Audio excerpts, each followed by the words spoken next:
Yeah, OK, recording in progress. Very good. Bonjour voilà, Lydie.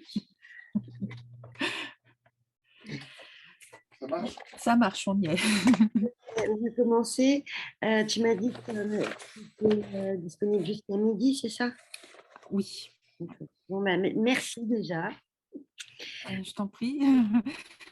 Merci à toi aussi. Contre ce problème technique. Bon, bah, pour commencer, je vais faire une petite introduction pour expliquer le but de cette vidéo.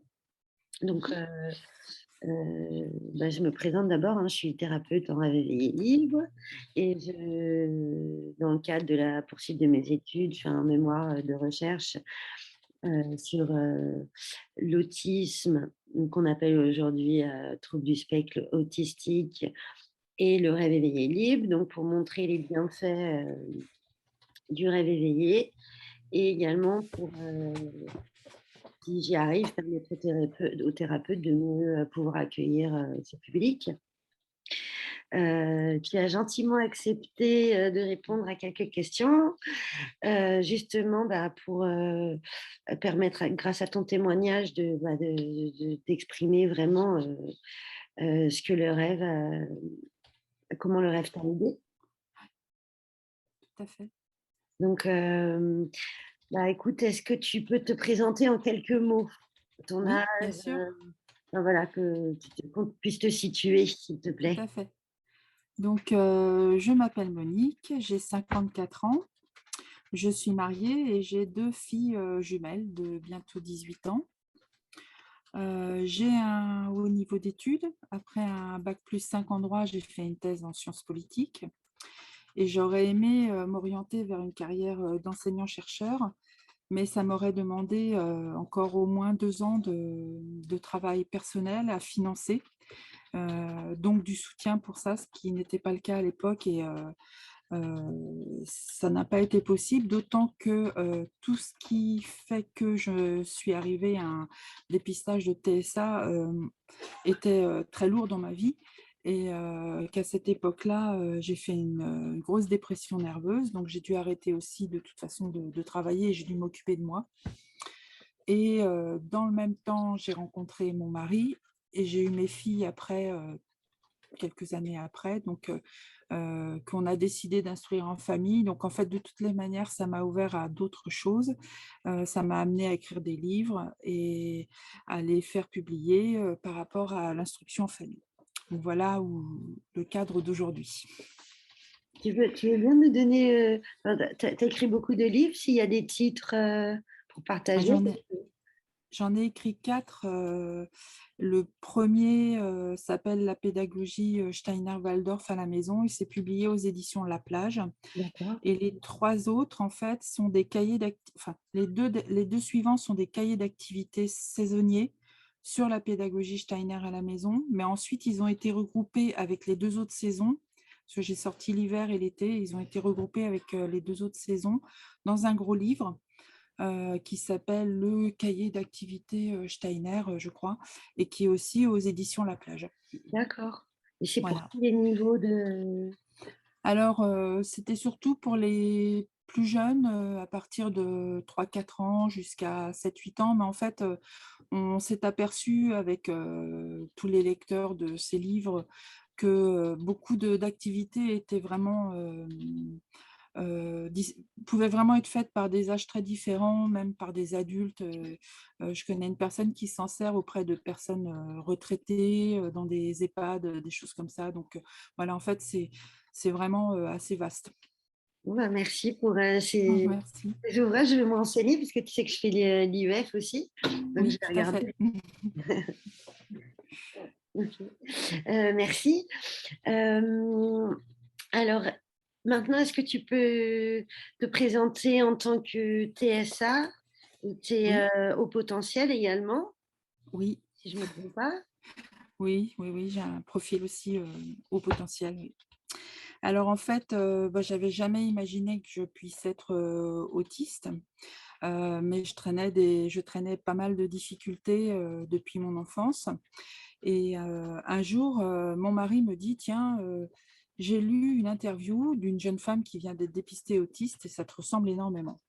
Et en fait, il m'a lu, cet article et ça a été un effet de miroir, très fort qui m'a bouleversée et après quelques jours, semaines de réflexion, j'ai décidé d'entamer le processus de dépistage adulte, donc auprès du CRA, du Centre de ressources autisme de ma région. La procédure a duré environ 2 ans, entre les entretiens, les tests, et puis la remise, du dépistage, la restitution du dépistage. Donc durant ces 2 ans, j'ai aussi passé le WAIS-4 qui est donc qui était à l'époque le test pour, évaluer, le quotient intellectuel. Alors j'ai un quotient, hétérogène comme généralement les autistes. C'est pour ça qu'on le fait passer d'ailleurs aux gens qui font le dépistage parce que l'hétérogénéité du résultat confirme aussi le TSA. Et donc, ça veut dire que j'ai certains pôles du, comment dire, des tests qui sont très élevés, donc qui vont orienter vers aussi un profil HP. J'en ai d'autres qui sont moyennement élevés et d'autres qui sont plus bas. Enfin, voilà, c'est très hétérogène. Ok. Et donc, à l'issue de 2 ans, en début d'année 2014, j'ai eu la reconnaissance que j'étais donc porteuse d'un TSA. Et ça a été extrêmement fort comme résultat parce que, comme le disait le médecin qui était chef du service des adultes au CRA, une énorme partie des difficultés que j'avais eues dans ma vie était liée au fait que je n'avais jamais été reconnue pour ce que je suis, c'est-à-dire une personne qui a une organisation neurologique différente et voilà, qui est très différente d'un neurotypique de ce Ouais. point de vue-là. Voilà. Et ça a été important que ça m'a permis d'intégrer qui je suis, de commencer à intégrer qui je suis, de revoir ma vie sous cet angle-là, de revoir toute ma vie et puis de bien me comprendre et de aussi pouvoir identifier mes besoins et les communiquer, ce qui n'était absolument pas le cas avant. Et donc, au début du dépistage, je n'ai pas parlé de mon dépistage à ma famille élargie, juste à mon mari, mes filles et puis certains amis, parce que je savais que ça ne serait pas facile de le faire passer dans ma famille à cause du déni qui régnait pas mal. Donc, j'ai fait ça vraiment en me préservant. Et puis petit à petit, ça a fuité. Et puis, mais j'étais assez forte à ce moment-là pour accueillir aussi les comportements de déni qui pouvait y avoir autour. Et puis c'est vrai que d'avoir été dépistée par une équipe, puisque un dépistage autiste, c'est souvent, enfin, d'après ce que je sais, c'est tout le temps un dépistage en équipe. Ça donne de la force. Ça donne vraiment de la force parce que c'est pas possible que plusieurs personnes se trompent à Ouais. ce point-là. Et du coup, ça fait du bien d'avoir un diagnostic de poser, même si Ouais, dans mon cas, oui, j'ai souvent discuté avec des personnes qui disent: «Ouais, j'ai pas besoin de dépistage, je sais comment je suis et cetera». Bon, bah, pourquoi pas, très bien. Mais c'est vrai que quand on est adulte et qu'on se reconnaît, à ce moment-là dans certains comportements, le fait que des spécialistes, des gens compétents puissent poser des mots, c'est très, très important. ouais. OK, bah, merci pour ta réponse. J'ai pas expliqué au début de la vidéo ce qu'était le rêve éveillé, donc je vais le dire, brièvement Oui, parce qu'on va passer à cette question-là. Donc, pour ceux qui ne connaissent pas le rêve éveillé, c'est une pratique, qui, on va dire que ça ressemble dans ce qu'on connaît, hein, dans le grand public, ça peut ressembler à l'hypnose ou à la sophrologie. Donc, les séances se font en 3 temps. D'abord, la thérapeute et le patient parlent. Ensuite, la personne s'allonge ou elle peut le faire assis, hein, ferme les yeux, part dans une rêverie dans laquelle on va dire que le mental se met de côté, l'inconscient s'exprime pour venir soulager, ordonner, réparer, équilibrer, ce que l'inconscient va, va permettre de travailler parce qu'en fait, ce que je trouve magique dans le rêve éveillé, c'est que même si on se connaît ou même si notre thérapeute peut se dire: «Ah, cette personne a tel ou tel problème, on va aller travailler dans ce sens-là». Peut-être qu'on se trompe, alors que le rêve éveillé, dans ce cas-là, c'est l'inconscient, qui fait son travail, qui amène la personne là où elle est prête à aller et voilà, en sécurité et comme la nature est bien faite, z tout se fait dans une chronologie très, j'ai envie de dire douce. Donc après, voilà, je vais citer Georges Romet, inventeur de la méthode. Le rêve éveillé, ce n'est pas du comprendre, c'est du ressentir. Donc voilà, après on peut regarder des vidéos, pour se renseigner, mais c'est vrai que la meilleure des choses pour connaître le rêve, c'est de l'expérimenter. Mmh. Voilà, donc on passe à ton tour. Et donc, bah, savoir comment tu avais découvert, le rêve éveillé, libre justement? Alors en fait, quand j'ai rencontré mon mari, j'ai rencontré en fait, les rêves en même temps parce qu'il était, passionné, de rêves. Il avait fait plusieurs stages, avec, des psychologues jungiens par rapport à l'interprétation de ses rêves et il connaissait les travaux de Georges Romet qu'il étudiait, quasi quotidiennement, dans sa vie.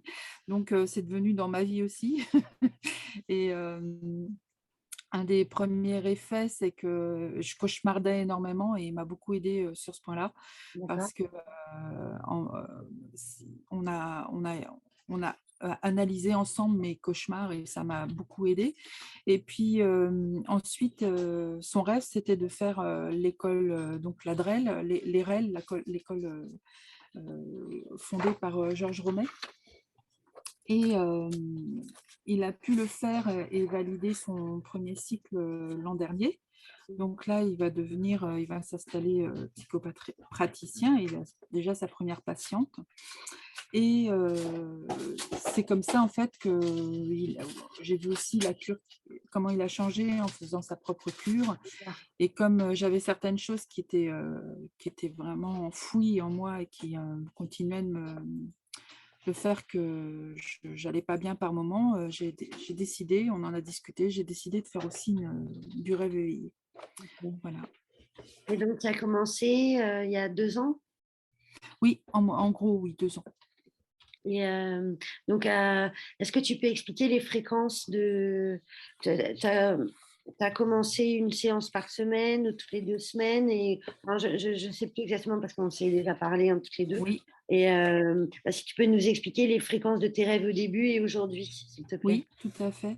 Au début, alors c'était tous les 15 jours parce que, le thérapeute que je vois trouvait que j'étais quand même bien avancée déjà dans la compréhension de ma vie et D'accord. que ça nécessitait pas, une, par semaine, ce qui peut être tout à fait possible effectivement Mmh. comme tu le dis. Et donc, et là depuis les derniers mois, je suis passée à une fois toutes les 3 semaines et là, 1 fois par mois à peu près aussi. OK. Voilà, donc ça s'espace, ça commence à s'espacer parce que même si je vis encore par moments des choses qui ne sont pas faciles, je les traverse avec, énormément plus de force qu'avant. Donc, voilà, c'est un rythme qui me convient. Alors pour, justement préciser par rapport à ça, le rêve éveillé, c'est pas une pratique qu'on va faire, tous les jours, parce qu'il y a ce qu'on appelle l'influx nerveux qui vient travailler et donc le rêve éveillé va vraiment, pousser à la reconnexion neuronale et pour enlever les traumas, les phobies, Mmh. voilà, les névroses, Ouais, beaucoup de choses, hein. ouais. Heu, on va pas tout citer parce que sinon ça pourrait faire la vidéo entière. Mais, et donc, bah, voilà pour expliquer, donc de faire le rêve, ça soulage. Enfin, il y a vraiment une action physique. D'en parler avec le thérapeute en 3e partie de la séance, ça va aussi accélérer ce processus et ensuite, c'est un processus qui va se faire intérieurement, physiquement, mentalement, consciemment, inconsciemment et on va le sentir sans vraiment le sentir. Voilà, on peut dire que c'est comme une espèce de, comme des énergies peut-être. Et voilà, donc il ne faut pas faire des rêves tous les jours, il faut espacer parce qu'il y a un travail qui se fait entre deux rêves. Oui, bonjour. Et donc, bah voilà, ce que tu expliques. Normalement, ce qu'on nous a appris en cours, hein, c'est qu'au bout d'un moment, les patients, quand ils n'ont plus besoin de rêver, ils vont oublier de venir au rendez-vous parce qu'ils n'en ont plus besoin. Donc voilà, c'est positif. Donc si toi, tu espaces, ça prouve que justement, bah voilà, il y a ce travail qui s'est fait Oui. et une progression. Et donc, j'en arrive à notre prochaine question. Donc, au bout de combien de rêves à peu près hein, tu as senti des bénéfices? En fait, alors dès le premier, je me suis sentie un peu plus détendue déjà, ça c'était, D'accord. j'ai eu du plaisir à faire ce rêve et ça m'a détendue et ensuite au bout de 2-3 rêves, j'ai vraiment senti que j'avais moins d'angoisse, moins d'anxiété donc ça a commencé, en fait assez rapidement à produire, quelque chose et ce qui a été très fort dès le début, c'est, comment c'est passionnément, chouette d'aller dans son inconscient et de se retrouver, de se réconcilier avec et de créer un dialogue avec. Donc, je trouve que ça aussi, ça incite beaucoup à continuer. Ok. Ouais. Est-ce qu'avant d'avoir pratiqué le REL, tu avais essayé d'autres médecines alors, dans ma question, j'ai mis conventionnelle ou médecine douce, donc ce qui regroupe beaucoup de choses. Mais Mmh. déjà, on va dire en médecine douce, des choses comme la sophrologie, l'hypnose. Est-ce que tu avais essayé ça? Non, en médecine douce, non. Non, non. D'accord. J'avais essayé des thérapies en face à face et j'avais eu aussi un suivi, avec, une psychiatre qui était très, très bien. J'avais eu un suivi médicamenteux parce que j'avais quand même des problèmes dépressifs importants Ouais. et ça m'a apporté évidemment, hein, je suis pas du tout contre, la médecine allopathique, surtout, quand on atteint des degrés de dépression comme ça, c'est vraiment important de se faire aider, et de prendre, d'avoir une thérapie médicamenteuse. Mais ça fait pas tout, c'est clair et voilà, j'avais vraiment besoin d'aller plus loin, vers la guérison. D'accord. Plus Et donc là, même si on dénigre pas telle ou telle tout pratique, à fait. ma prochaine question, c'était quelle est la meilleure méthode pour toi entre, Ah bah, bah, alors, sans surprise, le rêve éveillé parce que même si les autres m'ont apporté, hein, vraiment en termes analytiques, ça m'a aidé à me comprendre mieux, n'empêche que en termes d'aller dans ce qui est incrusté depuis très longtemps, parce que quand on passe plusieurs décennies à être dans la suradaptation au monde extérieur et dans le faux self, comme on appelle ça, parce qu'on n'a pas le choix, parce que c'est comme ça, et cetera et bien, on est vraiment on a beaucoup d'anxiété, on a beaucoup de symptômes dépressifs parce qu'on n'est pas nous-mêmes de toutes les façons et c'est vraiment le rêve éveillé qui m'a permis d'aller contacter, des parts de moi qui étaient vraiment très enfouies et de me donner la force aussi d'y aller parce que c'est pas le tout, mais pour aller, recontacter des parts de vous-même qui sont, affectées, qui ont de la souffrance et ben, c'est faut vraiment avoir de la force. Et je trouve que le rêve éveillé aussi a nourri cette force, a nourri quelque chose de très positif en moi qui me permettait d'aller voir après, ce qui était vraiment, en grande souffrance. oui, ça apporte des ressources, Ouais, ça apporte tout et puis vraiment au bon moment, oui, vraiment au moment qu'il nous faut. mmh, Alors, voilà, pour expliquer aux personnes, tous les rêves éveillés ne vont pas être, je veux dire, il y a des rêves qui peuvent être un peu moins beaux que d'autres, bien sûr. parce que mais en revanche, ils arriveront toujours au moment où on est prêt.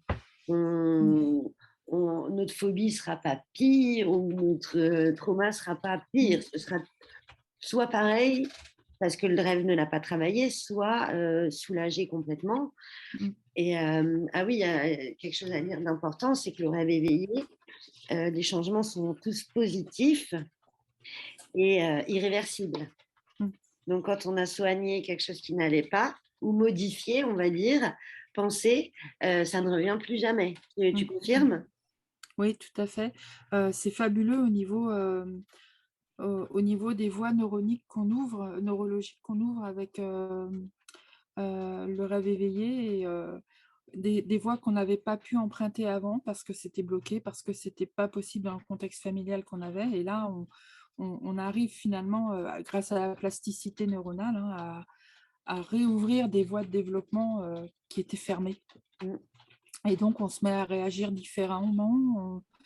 On vit différemment certaines situations qui d'habitude nous affectaient énormément. Enfin voilà, Ah oui, je voilà. confirme, hein, c'est ça, c'est qu'en fait, on vit différemment les choses, on les prend Ouais, différemment, tout est là, mais voilà, c'est comme si on changeait notre regard ouais, sur le monde et sur nous, exactement. mmh, Et par rapport à ce que tu disais tout à l'heure, je suis vraiment d'accord, il y a toujours une certaine douceur, même si un rêve est plus difficile à vivre parce qu'il va y avoir une résurgence importante des émotions, on va pleurer très fort, on va lâcher des chagrins énormes par moment. Et même si ça, évidemment, il faut le traverser, c'est pas très simple, mais en même temps, enfin, c'est comme si on était enveloppé, voilà, c'est soutenant. et ce sera des pleurs qui feront du bien, toujours. Oui, Les pleurs seront pas là juste pour pleurer et s'apitoyer sur notre sort, ce sera oui, il y a un un soulagement. soulagement, voilà, Mmh. on l'a dit Exactement. maintenant. C'est marrant ça. Ouais. Hem, alors, hem Est-ce que tu peux expliquer, les changements que t'ont apporté, je suis plus trop mes questions, hein, vu qu'on parle, hein, de manière, spontanée, hein, c'est mieux quand même. Tu peux expliquer, sur quel point par rapport justement au TSA, ce que le rêve t'a apporté en bénéfice? Parce que Oui, entre nous, je l'affirme comme ça, mais j'imagine que le rêve ne t'a pas apporté de problèmes? non, non, non. En fait, j'avais beaucoup, beaucoup d'angoisse et d'anxiété. Mmh. Heu, ce sont des symptômes que beaucoup de TSA connaissent et ça me les a considérablement allégés. Donc ça, c'est déjà un gain important parce que, j'avais un traitement pour l'angoisse, pour les anxiétés et il est, très, très allégé maintenant. D'accord, Je OK. continue à en prendre ponctuellement, mais c'est très allégé. Donc ça quand même, c'est très important. Je dors mieux aussi parce que j'avais pas mal d'insomnie et de problèmes de réveil, et de difficultés à se rendormir, donc je dors mieux. Donc ça aussi, c'est quand même drôlement important. Je suis moins tendue, hem, j'ai plus confiance dans la vie. Donc ça aussi, c'est quand même, j'ai moins peur de l'extérieur, qui était quelque chose qui était très important chez moi parce que, comme je sais que je suis différente, je faisais une focalisation énorme dessus Mmh. et j'avais toujours peur qu'on me prenne, pour une attardée ou que je dise, quelque chose qu'il fallait pas. Enfin voilà, ça me posait énormément de soucis et là, j'ai gagné une liberté d'être, que je me rappelle pas avoir connue avant. Donc D'accord. c'est rudement confortable quand même, hein. Mmh. Même si, tout n'est pas, je veux dire, j'ai quand même des soucis au quotidien comme tout le monde et puis, je suis toujours autiste. Mais j'ai une liberté d'être par rapport à tout ça qui s'installe et qui est vraiment agréable à vivre. Donc j'ai un confort intérieur qui est bien meilleur. Oui, parce que le rêve, moi, dans le projet de mémoire que je fais, quand je dis que le rêve est magique, le rêve éveillé libre, j'y crois vraiment. En revanche, quelqu'un qui est autiste, restera autiste. Oui, Mais, on peut dire les sacs à dos qui se sont accumulés au cours de la vie oui, vont c'est ça. s'alléger. C'est ça. Le sentiment de dévalorisation, le sentiment d'être, inadapté, attardé et cetera. Enfin, tout ça, ça s'allège énormément. Ça, c'est cadeau. Tu m'avais parlé dans une première, la première fois qu'on s'était parlé, tu m'avais dit que tu avais aussi beaucoup moins de culpabilité à t'isoler. Est-ce que tu Oui. peux, expliquer ça? Parce qu'il y a que les TSA qui comprennent vraiment ce que c'est que ce besoin Oui. d'isolement. Oui, en fait, avant, comme je ne savais pas que j'étais autiste et que j'ai un grand besoin par moment d'être en isolation sensorielle, de ne plus avoir de sollicitation du tout parce que je sature complètement et que c'est justement quand on sature qu'on a des crises, de colère énormes ou qu'on se met à faire une dépression, à pleurer énormément parce qu'il faut absolument, enfin, on n'en peut plus, on est surchargé de partout et comme, maintenant, depuis que j'ai eu mon dépistage, j'ai senti les moments où j'ai commencé à sentir finalement les moments où j'avais vraiment besoin de m'isoler et puis à pouvoir, le dire: «Ah bah, voilà, là maintenant je peux pas parce que, je suis autiste, donc j'ai besoin de m'isoler et j'ai besoin de ça pour aller mieux, mais je reviendrai après, on en reparlera» et cetera et alors qu'avant je pouvais pas mettre ces mots-là, donc je pouvais pas non plus sentir mes limites et je pouvais pas les communiquer. Donc c'est en termes de relation avec un entourage qui est pas forcément autiste et ben, c'est vachement appréciable de pouvoir dire: «OK, j'ai entendu, mais là, je suis pas bien, j'ai besoin de faire un retrait et puis de me mettre en retrait et puis on en reparle, quand ça ira mieux». Ça change tout pour, les non autistes et pour les autistes. Ah bah oui. Bah, Voilà. les gens ne connaissent pas, hein, c'est pas trop Non, connu, en non, France. Entre guillemets, je veux dire, non, on c'est sait vrai, sans trop savoir, on parle d'autisme, mais on sait pas trop, en fait. Mmh. c'est ça. Hem, Alors que les Pardon, oui? J'allais dire alors que les bruits, les odeurs, les lumières, tout ce qui vient, hem, percuter un autiste de manière très intense, ça c'est parce qu'on a des hypersensibilités comme ça et ça souvent, c'est très mal compris et même moi avant d'être, dépistée, je pensais que j'étais dingue parce que, ça me gênait tellement, dans ma vie sociale, je pensais vraiment que j'étais, complètement inadaptée et à ouais. partir du moment où il y a eu cette lecture, bah, j'ai pu me comprendre et donc me faire comprendre aussi. Et est-ce que ça a été modifié par le rêve, les sens, ils sont aussi développés qu'avant ou il y a une gestion qui est différente? Alors ce qui est super, c'est que j'ai dû, continuer d'intégrer mon hypersensibilité parce que, j'avais intégré certaines choses, mais pas autant que ce que je pensais et donc le rêve m'a amenée à devoir intégrer, cette hypersensibilité encore plus profondément et puis à la revoir aussi, plus par rapport à mon enfance et ma vie de famille et donc le fait de l'intégrer, ben, ça fait que c'est pas que je suis moins sensible, mais c'est plus fluide et puis, je le gère encore mieux finalement. En fait, tu t'es approprié cette Oui, hypersensibilité et maintenant tu oui, l'utilises alors qu'avant tu voulais peut-être c'était trop fort de oui, ne c'est pas ça. gérer, c'est ça? Ouais. Bon, bah, Ouais, génial, super, c'est ça. super. Ouais. Alors j'ai encore quelques questions. Est-ce que c'est difficile pour toi de te mettre dans ce qu'on appelle l'état d'onde alpha? Donc, pour ceux qui connaissent pas, c'est le moment juste avant de s'endormir où, bon, on est détendu, on peut peut-être commencer à partir dans une rêverie, mais si quelqu'un nous parle, il nous réveille pas: «Oui, oui, oui, j'ai fermé la porte». Enfin, voilà, on peut répondre à la question. Est-ce que et puis pour comparer encore, prendre des choses qu'on connaît, c'est l'état d'hypnose ou de je sais pas encore la sociologie. Est-ce que c'est difficile pour toi de te mettre dans cet état-là? De te mettre Alors, dans cet état-là? tout à fait personnellement, non, j'ai jamais eu de problème à rêver. Par contre, je constate que je me lâche encore plus au fur et à mesure de ma cure. Oui, Ça, c'est vrai. Voilà, donc je rentre encore plus profondément, dedans. Mais sinon, j'ai pas eu vraiment de soucis. Je sais pas, si c'est, propre aux autistes ou pas, j'en sais rien du tout par contre là. d'accord. Est-ce que tu as senti une reconnexion à ton corps grâce au rêve?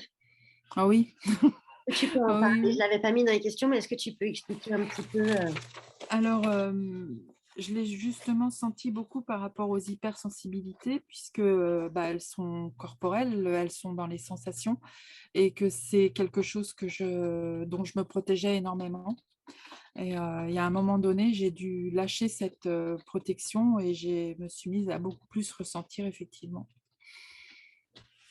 au donc niveau corporel, ouais. tu ressens plus ton corps maintenant, c'est ça? Ouais, c'est ça. OK. Alors c'est pas encore complètement guéri parce que c'est une problématique quand même, assez lourde dans ma vie. Mais oui, j'ai fait des gros progrès, ça c'est sûr. Bah, chez les personnes TSA, c'est le corps, ouais, c'est une des choses les plus compliquées, Ouais, justement, c'est de compliqué. pas de même savoir qu'on a un corps, en fait. Ouais, c'est ça, puis d'avoir les contours, les limites, c'est très Ouais, compliqué. ouais, ouais. Je me cogne souvent, comme beaucoup de TSA, je j'avais pas lu mal, où je peux passer ou pas, enfin voilà, c'est très, très, mais ça va mieux quand même. Mais ça va mieux. OK, bon, bah, Ouais. super, super. Mmh. Est-ce que tu veux rajouter quelque chose à tout ça? Tout ce qu'on vient de Heu, En fait, j'avais envie de rajouter quelque chose par rapport aux enfants qui sont TSA. Alors ceux qui sont sur le haut de la courbe, hein, parce que pour les autistes profonds, je m'exprimerai pas, je sais pas ce que c'est et voilà, je me sens pas, légitime à en parler, mais en tout cas, pour les enfants qui sont sur le haut de la courbe autistique, heu, ce que je voulais dire, c'est qu'en fait, heu,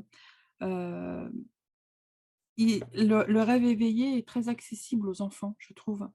Et puis d'ailleurs les praticiens le disent, hein, ils reçoivent des enfants, souvent à partir de 7 ans, ça commence à fonctionner très bien et qu'en fait, heu, je trouve que c'est un outil qui pourrait être apporté très facilement aux enfants et les aider justement à ne pas enfin, à la fois à s'adapter au monde, mais d'une manière librement consentie et en étant conscients de leur potentiel et en faisant en sorte que leur beau potentiel d'autisme parce que on n'est pas comme ça par hasard et on a beaucoup de choses à apporter au monde aussi et justement si on le fait en connaissance de cause de qui on est, de notre potentiel, de notre créativité, on peut le faire, de la manière la plus heureuse pour nous.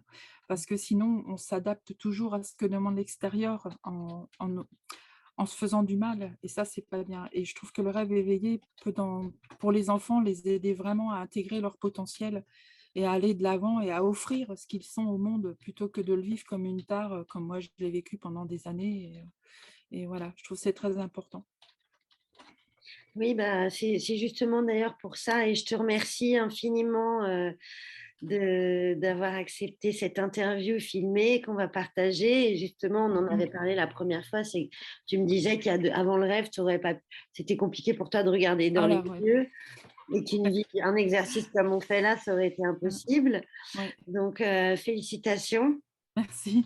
et puis merci Merci. justement, pour, ton témoignage parce que, bon, ceux qui connaissent, hein, le monde du TSA, il y a pas beaucoup de choses qui sont faites en France. C'est très Mmh. compliqué et Ouais. j'ai justement, moi, j'ai été en contact avec, le centre de recherche de Paris et qui m'expliquait que, malheureusement, pour mon mémoire, ils ne pouvaient pas proposer, mes services parce que, le Rêve éveillé libre n'est pas reconnu par la Haute Autorité de Mmh. Santé et que beaucoup de personnes, malheureusement des familles, d'autistes ou, voilà, on va les appeler neuroatypiques, hein, c'est mieux. Mmh. Ils ont été eus par des charlatans où on leur promet des méthodes, monts et merveilles, etc. Mmh mh. Et donc, il y a beaucoup de méfiance par rapport aux pratiques qui ne sont pas reconnues par la Haute Mmh. Autorité de Santé. Donc, voilà, c'était aussi cet échange qu'on a proposé toutes les deux pour que les gens soient un peu plus rassurés. Euh, voilà, pour montrer que ce n'est pas de l'arnaque, c'est pas du Voilà, c'est ça. charlatanisme, on ne transforme pas la personne, l'autisme restera, mais Oui, comme un oignon, on va enlever les couches pour, ce que tu disais, atteindre le soi et se retrouver. voilà, voilà et tout ce qui est, lié à, au sentiment, de mal-être que l'on peut avoir dans les interactions sociales parce qu'on sait qu'on n'est pas comme les autres. Toute la fatigue aussi qu'on peut, avoir à s'adapter énormément. Tout ça, ça peut être extrêmement allégé par le rêve éveillé et comme, je le disais tout à l'heure, nous permettre d'offrir aussi notre, façon, totalement originale de voir le monde, dont le monde a besoin, quoi. Au lieu de vivre en retrait, Je suis d'accord avec toi voilà. complètement. Parce que je ne l'ai pas dit dans ma présentation, mais moi, je suis formée à la méthode Dolce, donc j'étais j'étais aussi professeur de piano et donc je travaille avec des petits autistes.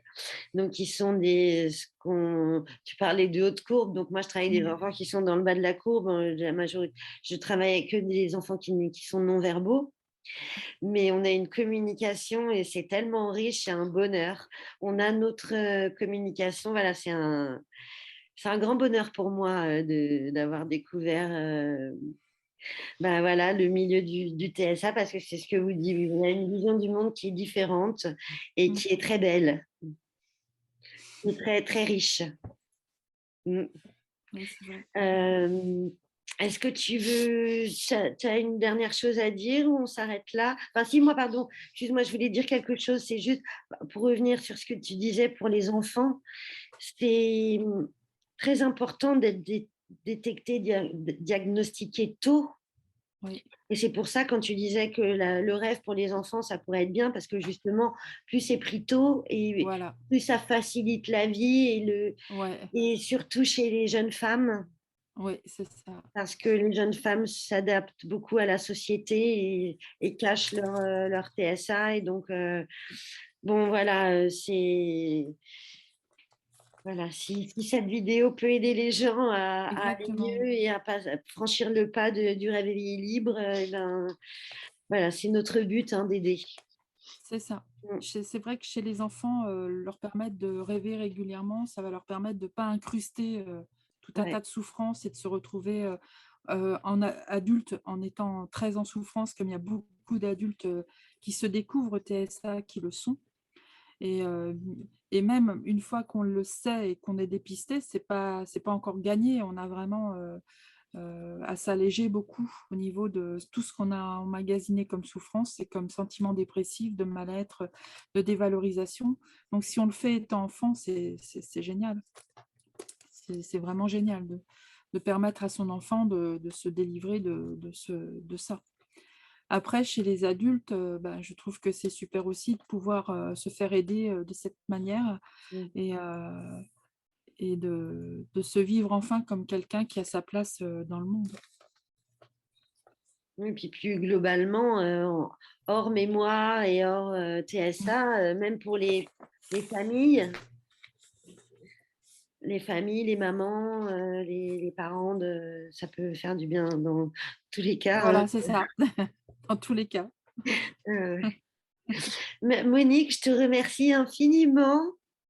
Moi aussi, je t'en Euh, remercie Virginie. je suis ravie de te connaître et de cet Merci. échange.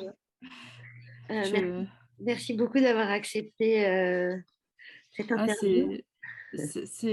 d'abord, c'est un plaisir pour moi de pouvoir soutenir, des personnes quand je le peux. Donc déjà, je trouve c'est, je te remercie de me permettre de te soutenir dans ton mémoire et puis aussi, bah, de faire quelque chose de cet autisme, que j'ai. Voilà, je te remercie de me permettre de le faire, de l'offrir aussi. Et est-ce qu'on a le droit de dire que bientôt toi aussi tu seras thérapeute? Oui, on peut en parler, oui. Donc Effectivement, dans 1 an? non, dans 1 an et demi, 1 parce an et que j'ai demi. entamé ma première année. Ah oui, d'accord, oui, oui. Bon, bah, génial, hein, à quel point, comme moi, hein, j'ai commencé la cure pour moi, pour me nettoyer, on va dire, et puis 7 mois après, j'ai commencé la formation, donc Voilà, on peut dire on est passionnés. c'est ça. Eh ben, écoute, merci beaucoup Monique. Merci. Je coupe l'enregistrement et la vidéo. Je vais peut-être Ouais, d'abord couper l'enregistrement, comme ça on se fait un petit au revoir toutes les deux. voilà, c'est ça.